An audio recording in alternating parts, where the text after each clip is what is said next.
ঈদ আসলেই জমে ওঠে রাজধানীর পোশাকের পাইকারি বাজার, তবে এবার যেন একটু বেশি ব্যস্ততা। আর তাই তো কেরানীগঞ্জের পোশাক পল্লীতে এখন দম ফেলারও সময় নেই কারিগর, ব্যবসায়ী আর পাইকারিদের, যেখানে সবচেয়ে বেশি চাহিদা মেয়েদের নতুন ট্রেন্ডের পোশাকে। পবিত্র ঈদ উল ফিতরকে সামনে রেখে কেরানীগঞ্জের পোশাক পল্লীর পাইকারি বাজারে জমে উঠেছে বেচাকেনা।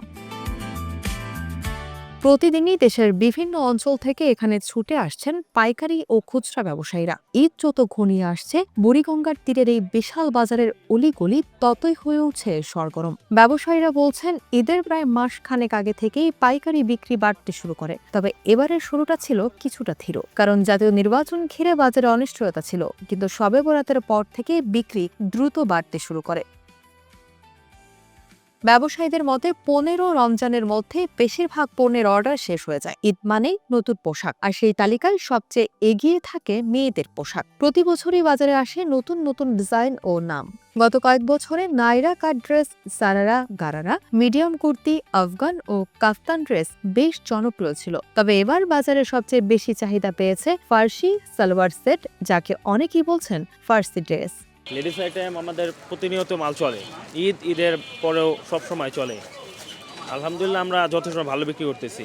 এবছর লেডিস আইটেম হিসেবে আমরা নতুন নিয়ে আসছি ফার্সি। প্রত্যেকবারই আসে, যেরকম গতবার আসছে আপনার নায়রা, আফগান, ফার্সি, সারারা, গারারা। এবছর আসছে আপনার ফার্সি এবার অনেক বিক্রি হয়েছে। ইনশাল্লাহ আগামীতে আমরা আরও ভালো কিছু নিয়ে আসবো। গত 17 বছরের তুলনায় আমার মনে হয় গত 20 বছরের ভিতরে ছিল সবচেয়ে বেশি এই বছরে ছিল ফার্সি। পাজামাটা হচ্ছে প্লাজো সিস্টেম, এই আইটেমটা সবচেয়ে হিট করছে বেশি এই বছর।